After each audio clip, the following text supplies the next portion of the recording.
Uh-oh.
Okay, we'll start with this. We now know when young up-and-comer Jasmine Parr is set to make her ring return, she's going to be facing Holly McMath on the undercard of Goodman versus Vaca, Wednesday, May 14th, at the Hordern Pavilion. Why do Australians do boxing matches on Wednesdays? Well, it's my understanding that they save the weekends for their national pastime, rugby. So it's not uncommon in Australia to see a boxing match in the middle of the week. This is actually a rematch. She's actually beat Holly McMath once before, way back when in July of 2022, more than 2 years ago. More than 2 years later, Holly has since rebounded off that loss, amassing a string of victories, more recently a win over Irene Ramirez in December of last year. Holly is coming off a win. Young Jasmine is coming off a loss. A controversial one to veteran fighter Shannon O'Connell, sporting a professional record of 6 wins with 1 loss, no draws, 1 recorded knockout, having never been knocked out in 7 professional fights. I remember that immediately after the Shannon O'Connell fight, there was outrage. There were widespread protests that Jasmine should have won, but was not awarded the decision. So now she's on the bounce, and you can tell, based on the opponent, they're slowing things down a bit, putting her in there with a familiar face, one that she's seen before and dealt with before, sporting a professional record of 5 wins with 4 losses, no draws, and no recorded knockouts. Close to an upside-down record. With 2 fights in the books, 2 fights on schedule, she's supposed to be returning to action later on this month on the 26th against Sarah Higginson. Then next month, just a few weeks later, she's supposed to be fighting Jazzy for the 2nd time. Now, obviously, when you have an opponent like this that has not won but 2 fights on schedule, that tells you they're a gatekeeper. That tells you they are a journeyman or journeywoman. Just commonplace for professional gatekeepers what are professional opponents to schedule more than 1 fight back-to-back. It's a professional opponent. It's how they make their money. You can't say you're giving yourself your best chance to win by spacing these fights so close together. You're doing so to pay the bills. And there's nothing wrong with that, but it is a reality. Consider that even in fights that you win, you may amass wear and tear, injuries, cuts, sore spots. For you to space these fights so close together, you're not giving yourself your best chance at victory, but that's what Holly is doing. And I don't hold it against her, it's just the reality that needs to be addressed. This is a quick turnaround, and she's already lost to Jazzy before.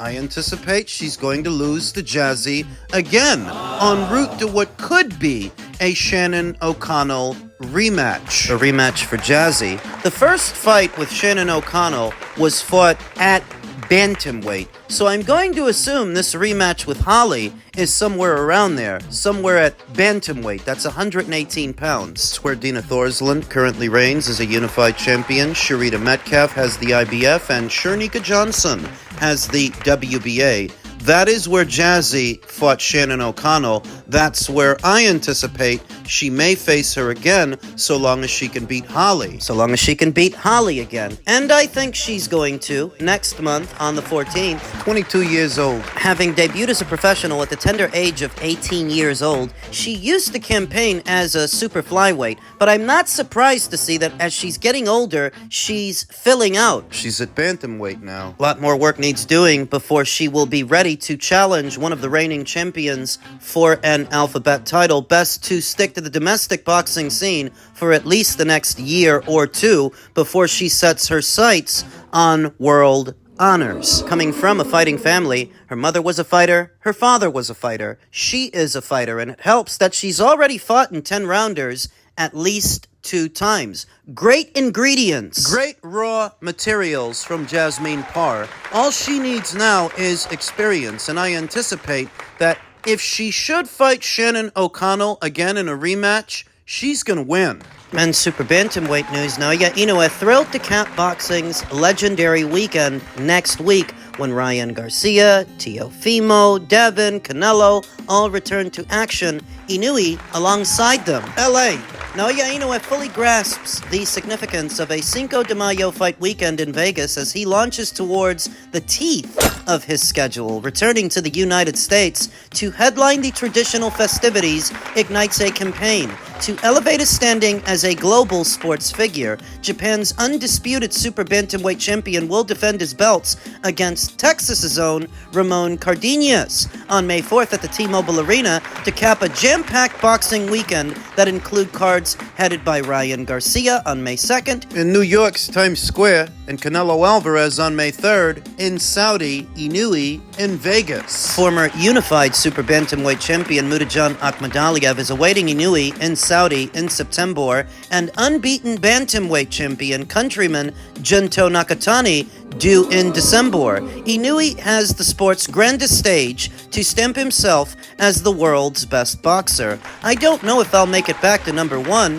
with this fight, but in September, December, and next year, I hope to get back with those fights, Inoue told reporters gathered at his media workout Wednesday at the Westside Boxing Gym. I'm really looking forward to it. I know it is a legendary day for boxing, and I'm very pleased I'm in the main event. In light of next weekend's festivities, this weekend's big fight between Conor and Chris seems like an appetizer, but a prelude. At 32 years old, the 4-division champion nicknamed the Monster has taken some criticism for meeting an aged TJ Doheny and replacement fighter Yi Jun Kim when a planned mandatory in January against Sam Goodman fell through. The lesser foes have seen Inoue fall behind former undisputed heavyweight champion and 2024 Boxing Writers Association of America Fighter of the Year, Usyk, in the pound-for-pound rankings. Understandable. Those have not been the sexiest opponents for a fighter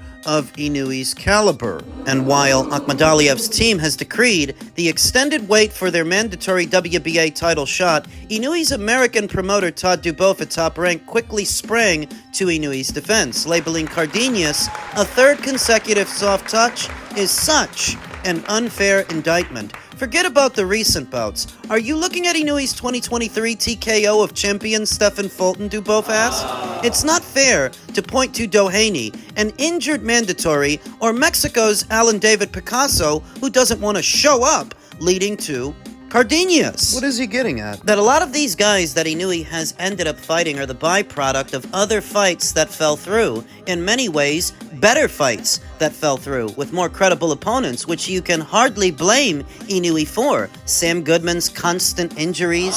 Inoue was supposed to handle that guy a long time ago, and it was all the issues on Sam's end that shaped Inoue's current schedule. But perhaps if Sam weren't so injury-prone, quote-unquote, we wouldn't be here now. We'd be looking at an MJ fight. The guy goes out of his way to say, I'll take him, I'll take him, I'll take him. He's the one guy I've never seen protect himself, who thinks, you have the title, you're in the sweepstakes. He's very Vasyl Lomachenko-esque. He's never backed off anybody, says Todd Duboff. And it wasn't like Hagler, Hearns, Leonard, and Duran all fought each other in succession. You have to have fights in between, and the timing has to be right. The standard for the greats is too high. When you're a pound-for-pound guy and a big attraction, everybody wants to be in the sweepstakes, but there aren't always sweepstakes fighters available, so you have a choice. Sit on your ass and wait, or stay active like he does and say,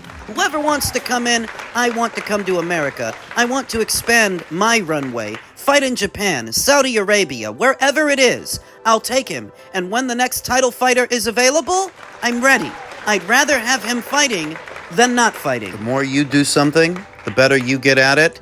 Given that Inoue won his last 1 or 2 fights with relative ease, and he may win his next one the same way, that keeps him ready for the sharks in the water. That keeps him sharp. I ain't complaining. I relish the opportunity to see him knock people out. Having Inoue come back to the States is really important because in the time he's been away, he's emerged as the pound-for-pound king and decimated everybody, while the buzz that's carried through Japan has carried through the world, Dubov said. He's one of the most exciting fighters you can watch with his speed and power. He and his team understand the importance of being in America and expanding your brand. He sees how popular he is and that it's good to step outside of that. Inoue said he'd also like to one day fight at Madison Square Garden, and a bout attended by Japan's Shohei Ohtani at Dodger Stadium would generate a bonanza of interest. There's a great turnout today. I know the expectation is there. I want to fulfill those expectations, Inoue said, calling his interest in fighting in the United States very important to me. Starting this rugged stretch of bouts on Cinco de Mayo weekend is especially meaningful for Inoue after he watched fights growing up with his father and trainer that included their favorites, Mexican legends Eric Morales, Marco Antonio Barrera, and Juan Manuel Marquez. Those are the Mexican fighters I'm fond of, he said. It's going to be a great fight for me, and I'm very excited about that. For this fight, I have pure confidence. Cardenas is an all-around good fighter. No matter how it comes out, I have the advantage. Inoue recently announced his intention at a Japanese Boxing Awards show to pursue the showdown with Junto Nakatani. Who wants to see that fight? He asked reporters to enthusiastic responses on Wednesday. He additionally has been linked to major bouts against top-ranked WBO featherweight champion Rafael Espinoza, who defends his belt on the May 4th co-main event, and unbeaten WBC super flyweight champion Jesse Bam Rodriguez. He is the most active champion, averaging more than 3 fights a year. Tell me anyone on the pound-for-pound list that's matching that, Dubov said of Inoue. There's a lot of chatter, with everyone getting on their milk boxes screaming, "He's avoiding me, he's avoiding me." That's all bullshit. That's just their way of saying, I want more money. But they want the fighter later on. That's not fair, and he shouldn't be indicted for it. He's fighting and he's knocking everyone off. Inoue is up for it all, Dubov maintains, pointing to how other great champions have avoided demanding rematches after a difficult title test. When Nonito Donaire broke Inoue's jaw in the 2019 Fight of the Year, Inoue sought out a rematch. That's a fighter, Dubov said. That's a real guy. These are just my thoughts. Beyond next weekend's bout with Ramon Cardenas that many feel is all but a foregone conclusion, and Inoue should win, the run of fights waiting for him after that is a bold one, an ambitious one. Ambitious enough that maybe Inoue loses one or some of those fights. The MJ Akhmadaliev fight may not be a walk in the park. The Junto Nakatani fight, a move upstairs to featherweight for Nick Ball. Inoue could lose any one of those fights. If he does, that doesn't undo everything he's accomplished so far. His Hall of Fame ticket is actually already punched. All this other stuff reads like extra credit. Many an American boxing fan may turn their nose up at the proposition that Inoue has already had a Hall of Fame career, but need I remind you, he's already beaten a slew of champions, whether you're aware of them or not. And he's already been a champion at 4 weights, undisputed in 2 of them. But you're pole-smoking guys that ain't done that once. At 32 years old, just 32, he could retire right now with the assurance that he's going to the Hall of Fame. He will be remembered as the finest fighter Japan has ever produced. I say that to say this.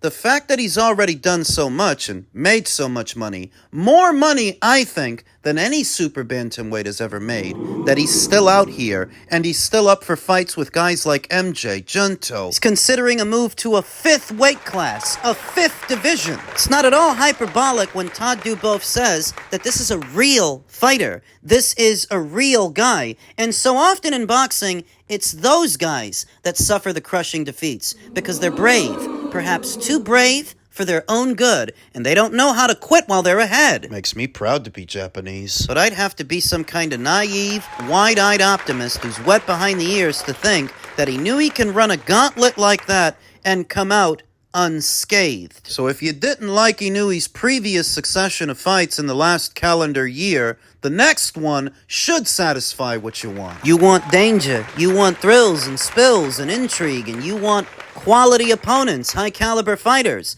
That's what's next. After next weekend. Now, as it pertains to the fight going down this one, Nigel Benn has made a passionate appeal to Chris Eubank Sr. to join him ringside for Eubank versus Benn after denying the opportunity last week. I want Chris there. It's a family event. I don't want him to have a disagreement with his son, the son that he loves and cares for. I want him to be there, in his son's corner. It will be sad if he isn't there. We can see each other after the fight and hug each other and say, it's all over. Nigel mentions Chris loving his son. I think he loves his legacy a bit more than that. You have to understand, for all of the expressed aversions that Senior has for this fight, I don't actually think it's about Junior's safety. Chris Eubank Jr., who opened up to Charlotte Daly about how much it would mean to him for his dad to attend the fight on Saturday night. He just has to be there. That's what would make me happy. It's not the advice, it's not the words, it's his presence. If he doesn't attend the fight, he will regret it in the years to come. Now, I don't know if by the time that this video is uploaded, Senior will have doubled back, changed his mind, decided to go, but on the premise that he doesn't, I don't think it's for fear of Junior's safety. I think it's for fear that Junior can't protect the legacy. Chris Eubank Sr. and Nigel Benn fought 2 times, but only Chris holds a win over Nigel. It's not the other way around. The second time they fought, in 1993, they fought to a split draw, so the Benn family doesn't actually hold a win over any of the Eubanks, but that could change this weekend, and that's what I think Chris is afraid of. You're thinking to yourself that Chris Eubank Sr. has already lost one son. How could you say that this is not about Junior's safety? Well, he didn't express any aversion to any of the other fights that Chris has had. His aversion to Chris fighting is very specific to the Conor Benn fight that he still assures will not happen. You didn't see him piping up like this when he fought Liam Smith. You didn't see him piping up like this when he fought Camille Zeremata. It's only with Conor Benn. It's only with this fight that he has expressed this displeasure, and I don't think it's for fear of Chris's safety so much as the safety of the Eubank legacy. It's selfish. I mean, you can see that Nigel Benn has moved on from his days as a fighter, and now he's just enjoying the show,